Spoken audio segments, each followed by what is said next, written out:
Hi friends, ഞാൻ ഷിജി. എല്ലാവർക്കും SR കുക്കീസിലോട്ട് സ്വാഗതം. ഞാൻ വന്നിരിക്കുന്ന ടിപ്സുകളടങ്ങിയ വീഡിയോ ആയിട്ടാണ്.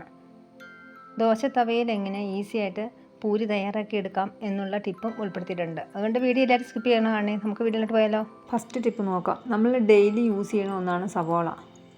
നമ്മൾ കുറച്ചധികം മേടിച്ച് വെച്ചാൽ പെട്ടെന്ന് തന്നെ ചീഞ്ഞു പോകുകയോ അല്ലെങ്കിൽ മുളച്ച് പോകുകയോ അങ്ങനെയൊക്കെ ചെയ്യാറുണ്ട്. അത് ഒഴിവാക്കാൻ വേണ്ടി നമ്മൾ ന്യൂസ് പേപ്പർ വിരിച്ചതിന് ശേഷം സവോള ഇട്ട് കൊടുത്താൽ മതി. എന്നിട്ട് നമ്മൾ ന്യൂസ് പേപ്പർ തന്നെ ചെറിയ പീസസ് ആക്കി അതിൻ്റെ മുകളിലോട്ട് അങ്ങനെ ഇട്ട് കൊടുത്തിരുന്ന അതിൻ്റെ ജലാംശമൊക്കെ ഉണ്ടെങ്കിൽ തന്നെ ഈ ന്യൂസ് പേപ്പർ അബ്സോർബാക്കി എടുത്തോളും. പിന്നെ നമുക്ക് കുറച്ചധികം നാളത്തേന് ഇരുന്നാൽ പോലും കേടാവത്തില്ല. നിങ്ങൾ ഇതുകൊണ്ടൊന്ന് ചെയ്ത് നോക്കുക. ഞാൻ അടുത്ത ടിപ്പ് നോക്കാം. നെക്സ്റ്റ് ടിപ്പ് നമുക്ക് നോക്കാം. വെളിച്ചെണ്ണ നമ്മൾ ഒരുപാട് ആട്ടി വെച്ചാലും അല്ലെങ്കിൽ കുറച്ചധികം വെളിച്ചെണ്ണ നമ്മൾ മേടിച്ച് വെച്ചാൽ പെട്ടെന്ന് കേടാവാതെ കാർമണമൊന്നും ഇല്ലാതെ എങ്ങനെ സൂക്ഷിക്കാമെന്ന് നോക്കാം. ഇത് കഴിഞ്ഞ വീഡിയോ എന്നോട് ചോദിച്ചായിരുന്നു വെളിച്ചെണ്ണ സൂക്ഷിക്കണമെന്ന് കാണിക്കാമോ എന്ന്. ഞാൻ നേരത്തെ ഒരു വീഡിയോ ചെയ്തായിരുന്നു. ഉപ്പുകല്ല് ഇട്ട് കൊടുത്താൽ മതി, അതോ കാർമണമൊന്നും ഇല്ലാതെ നമുക്ക് കുറേ നാളത്തേന് ഉപയോഗിക്കാൻ സാധിക്കുമെന്ന്. എന്നാൽ തല വയ്ക്കണ വെളിച്ചെണ്ണയാണെങ്കിൽ നമുക്ക് കുറച്ച് കുരുമുളക് ഇട്ട് കൊടുത്താൽ മതി. ഇതിപ്പോൾ കുറച്ച് എണ്ണയിലുള്ളൂ, അവിടെ ഞാൻ കുറച്ച് കുരുമുളക് മാത്രമേ ഇട്ട് കൊടുക്കുന്നുള്ളൂ. നന്നായിട്ട് നടച്ച് വെച്ചാൽ നമുക്ക് ഒരുപാട് വർഷം നമുക്ക് ഇത് യൂസ് ചെയ്യാൻ സാധിക്കും, ആട്ടിയൊക്കെ വെച്ചിട്ടുണ്ടെങ്കിൽ തന്നെ. റവപ്പൊടി എങ്ങനെ നമുക്ക് സൂക്ഷിക്കാമെന്ന് നോക്കാം. ഇപ്പോൾ കുറച്ച് റവയുള്ളേ, കുറച്ച് ഉപ്പ് നമുക്ക് ചേർത്തതിന് ശേഷം നന്നായിട്ടൊന്ന് ഷേക്ക് ചെയ്ത് കൊടുത്താൽ മതി. ഇതിനകത്ത് പെട്ടെന്ന് തന്നെ നമുക്കറിയാമല്ലോ പുഴുവൊക്കെ കയറുന്ന ഒന്നാണ് റവപ്പൊടി. ഇങ്ങനെ ചെയ്താൽ ഒരുപാട് കാലം ഫ്രഷായിട്ട് തന്നെ നമുക്ക് യൂസ് ചെയ്യാൻ സാധിക്കും. ഇനി നമുക്കിത് ക്ലോസ് ചെയ്ത് കൊടുക്കാം. ഇനി നെക്സ്റ്റ് ടിപ്പ് ഒരു റെസിപ്പി നോക്കാം. അതിന് വേണ്ടി ഞാൻ പച്ചമുളക്, സവോള, കറിവേപ്പില, ഒരു നുള്ള മുളക് പൊടിയും കൂടെ ചേർത്ത് കൊടുത്തിട്ടുണ്ട്. ഇനി നമുക്ക് നന്നായിട്ടൊന്ന് മിക്സ് ചെയ്ത് കൊടുക്കാം. ഇനി ഇതിലോട്ട് 1 ടീസ്പൂൺ അരിപ്പൊടിയാണ് ചേർത്ത് കൊടുക്കുന്നത്. ആവശ്യത്തിന് ഉപ്പും കൂടെ ഇങ്ങനെ ചേർത്ത് കൊടുക്കാം. പിന്നെ കുറച്ച് 1 ടീസ്പൂൺ പാലും ചേർത്ത് കൊടുക്കുന്നുണ്ട്. പാല് കൈവശം ഇല്ലെങ്കിൽ നമുക്ക് അരിപ്പൊടി ഒന്ന് കലക്കി ഒഴിച്ച് കൊടുത്താലും മതി, വളരെ കുറച്ച് വെള്ളത്തിൽ. ഇതെല്ലാം കൂടെ നന്നായിട്ടൊന്ന് മിക്സ് ചെയ്തെടുക്കാം. പിന്നെ വേണ്ടത് 2 മുട്ടയാണ്. നന്നായിട്ട് തന്നെ മുട്ടയും കൂടെ ചേർത്ത് ഒന്നുകൂടെ തന്നെ അടിച്ചെടുത്തിട്ടുണ്ട്. പിന്നെ ഒരു പാത്രം ചൂടാക്കാൻ വെച്ച് കൊടുത്തിട്ടുണ്ട്. വളരെ കുറച്ച് എണ്ണയും കൂടെ ഒഴിച്ച് കൊടുത്തിട്ടുണ്ട്. നമ്മൾ അടിച്ചെടുത്തേക്കുന്ന മുട്ടയും കൂടെ ഇതിൻ്റെ അകത്തോട്ട് ചേർത്ത് കൊടുക്കാം. ഇത് നന്നായിട്ട് ഞാൻ കട്ടാക്കി എടുത്തിട്ടുണ്ട്. നമ്മൾ സാധാരണ മുട്ടയൊക്കെ പൊരിക്കുമ്പോൾ 2 മുട്ടയൊക്കെ ആണെങ്കിൽ കുറച്ച് അളവിലല്ലേ കാണുകയുള്ളൂ. കൂടുതൽ അംഗങ്ങളൊക്കെ ഉണ്ടെങ്കിൽ ഇങ്ങനെയും ചെയ്ത് കൊടുത്താൽ മതി. കുറച്ച് അളവിലൊക്കെ കൂടുതൽ കിട്ടും മുട്ട കുറവാണെങ്കിൽ. നെക്സ്റ്റ് ടിപ്പ് നോക്കാം. ദോശത്തവയിൽ എങ്ങനെ നമുക്ക് ഒരുപാട് പൂരി തയ്യാറാക്കി എടുക്കാമെന്ന് നോക്കാം. അതിനുവേണ്ടി ഞാൻ ഒരു പാത്രം, ഇത് 1 കപ്പ് അളവിൽ വെള്ളം ഒഴിച്ച് കൊടുത്തിട്ടുണ്ട്. 1 ടീസ്പൂൺ വെളിച്ചെണ്ണയും ആവശ്യത്തിന് ഉപ്പും കൂടെ ചേർത്ത് കൊടുത്തിട്ടുണ്ട്. നന്നായിട്ടൊന്ന് ചൂടാക്കാൻ വെച്ച് കൊടുത്തിട്ടുണ്ട്. അത്യാവശ്യം ചൂടായി കിട്ടിയിട്ടുണ്ട്. ഒരുപാട് തിളയ്ക്കണ്ട. നമുക്കിനി 1 ടീസ്പൂൺ റവപ്പൊടിയും കൂടെ ചേർത്ത് കൊടുക്കാം. റവപ്പൊടിയും കൂടെ ചേർത്ത് കൊടുത്തതിന് ശേഷം നമുക്ക് ഫ്ലെയിം ഓഫ് ചെയ്യാം. ഇനി നമുക്ക് ആവശ്യത്തിന് ഗോതമ്പ് പൊടിയും കൂടെ നമുക്കങ്ങ് ചേർത്ത് കൊടുക്കാം. ഏകദേശം 2 കപ്പോളം ഗോതമ്പ് പൊടി എനിക്ക് വേണ്ടി വന്നു.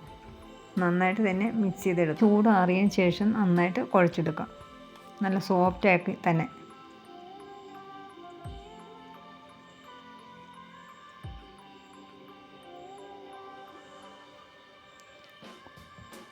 ഇത് നന്നായിട്ട് ഞാൻ സോഫ്റ്റാക്കി തന്നെ എടുത്തിട്ടുണ്ട്.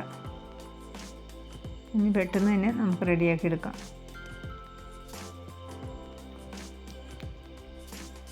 ഞാനിപ്പോൾ ഒരു പൂരി മേക്കർ എടുത്തിട്ടുണ്ട്. ഇതിലോട്ടാണെങ്കിൽ പെട്ടെന്ന് തന്നെ നമുക്ക് ഓയിലൊക്കെ അങ്ങ് തൂത്ത് കൊടുത്തതിന് ശേഷം ഓരോ ഉരുളയങ്ങ് വെച്ച് കൊടുത്താൽ പെട്ടെന്ന് തന്നെ നമുക്ക് റെഡിയാക്കി എടുക്കാൻ സാധിക്കും. നമുക്ക് ഒരു ഉരുള അങ്ങ് വെച്ച് കൊടുക്കാം.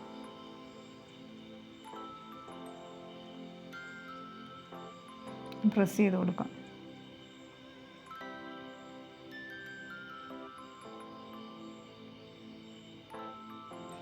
ആദ്യത്തെ ഇവിടെ റെഡിയായി കിട്ടിയിട്ടുണ്ട്. ഇതുകൊണ്ട് നമുക്ക് കുറച്ചുണ്ടാക്കിയെടുക്കാം. ഇതല്ലെങ്കിൽ പൂരി മേക്കർ കൈവശമില്ലെങ്കിൽ നമ്മൾ സാധാരണ പൂരിക്ക് എങ്ങനെയാണ് പരത്തുന്നത് ആ രീതിയിൽ പരത്തിയെടുക്കാം. അല്ലെങ്കിൽ ഇതുകൊണ്ട് തന്നെ കുറച്ചധികം മാവ് ഇങ്ങനെ വെച്ചതിന് ശേഷം ഇച്ചിരി വലിപ്പത്തിൽ തന്നെ നമുക്കങ്ങ് പരത്തിയെടുക്കാം. ഏതെങ്കിലും മോൾഡ് വെച്ച് നമുക്കൊന്ന് ഷേപ്പാക്കി എടുക്കാം. ഞാനിപ്പോൾ ഒരു പുട്ടും കുറ്റിയുടെ അടപ്പാണ് എടുത്തിരിക്കുന്നത്. അത് വെച്ചാണ് ഷേപ്പാക്കി എടുക്കുന്നത്. ഇങ്ങനെയാണെങ്കിൽ നമുക്ക് ഒരുപാട് പൂരി പെട്ടെന്ന് നമുക്ക് റെഡിയാക്കി എടുക്കാൻ സാധിക്കും.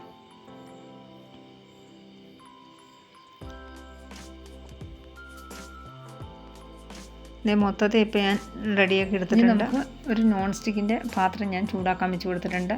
ഒരു മീഡിയം ഫ്ലെയിമിലോട്ട് ആക്കി കൊടുത്തിട്ടുണ്ട്. ഇനി ഓരോ പൂരിയും നമ്മൾ റെഡിയാക്കി വെച്ചേക്കണേ ഇതിലോട്ടാക്കി കൊടുക്കാം.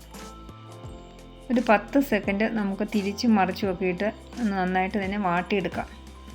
ഒത്തിരി കുക്കാവരുത്. ഓവർ കുക്കായാൽ പിന്നെ അത്ര പെർഫെക്റ്റ് ആയിട്ടുള്ള പൂരിയൊന്നും കിട്ടത്തില്ല. നമ്മൾ ഒട്ടുമൊന്നുമില്ല ഇങ്ങനെ ചെയ്ത് വെച്ചാൽ ഒട്ടാത്ത പരുവം ഒന്ന് വാട്ടിയെടുത്താൽ മതി. അത് തണുത്തതിന് ശേഷം നമ്മൾ എയർ ടൈറ്റായിട്ട് ഒന്നുകിൽ ഇതേപോലത്തെ സിപ്ലോ കവറിലോ അല്ലെങ്കിൽ നമ്മൾ ബട്ടർ പേപ്പറിൽ പൊതിഞ്ഞ് എയർ ടൈറ്റായിട്ട് എങ്ങനെയെങ്കിലും വെച്ചാൽ മതി. ഒരു കവറിലോ ബോട്ടിലോ ആക്കി. ഞാനിപ്പോൾ തലേദിവസമാണ് ഇത് റെഡിയാക്കി വെക്കുന്നത്. പിറ്റേ ദിവസം രാവിലത്തേനാണ് ഞാൻ റെഡിയാക്കുന്നത്. നമുക്ക് ആവശ്യത്തിനെടുത്ത് നമുക്കിത് ഫ്രൈ ആക്കി എടുക്കാം. രാവിലെ എഴുന്നേറ്റ് ഫ്രിഡ്ജിലാണ് നമ്മൾ സൂക്ഷിക്കേണ്ടത്. രാവിലെ എഴുന്നേറ്റ് കുറച്ച് തണുപ്പ് മാറിയതിന് ശേഷം നമുക്ക് റെഡിയാക്കിയാൽ മതി. ഞാൻ രാവിലെ എഴുന്നേറ്റ് വന്നപ്പോൾ തന്നെ നമ്മൾ സിപ്ലോ കവറിലാക്കിയത് വെളിയിലെടുത്ത് വെച്ചായിരുന്നു. നന്നായിട്ട് തണുപ്പൊക്കെ മാറിയിട്ടുണ്ട്. ഞാനിപ്പോൾ ഓരോ പൂരിയും ആവശ്യത്തിനെടുത്ത് നമുക്ക് ഫ്രൈ ആക്കി എടുക്കാം. അതിൻ്റെ മുകളിൽ ഒന്ന് പ്രസ് ചെയ്ത് കൊടുത്താൽ മതി.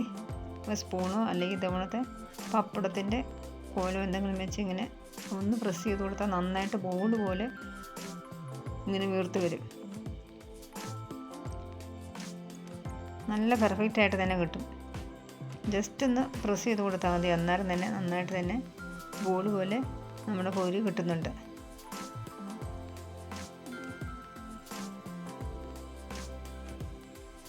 നമുക്ക് ആവശ്യത്തിന് ഇതേപോലെ എടുത്ത് നമുക്ക് തയ്യാറാക്കി എടുക്കാം. പൂരിയൊക്കെ ഞാൻ ഫ്രൈ ആക്കി എടുത്തിട്ടുണ്ട്. നന്നായിട്ട് തന്നെ എല്ലാ പൂരി വീർത്തൊക്കെ കിട്ടിയിട്ടുണ്ട്. ഈ ടിപ്സുകളൊക്കെ നിങ്ങൾക്ക് ഇഷ്ടപ്പെട്ടെന്ന് വിചാരിക്കുന്നു. ഇഷ്ടമായാൽ ചാനൽ സബ്സ്ക്രൈബ് ചെയ്യാനും ലൈക്ക് ചെയ്യാനും ഷെയർ ചെയ്യാനും ഒന്നും മറക്കരുതേ. അടുത്ത നല്ലൊരു വീഡിയോ ആയിട്ട് നമുക്ക് വീണ്ടും കാണാം. Thanks for watching.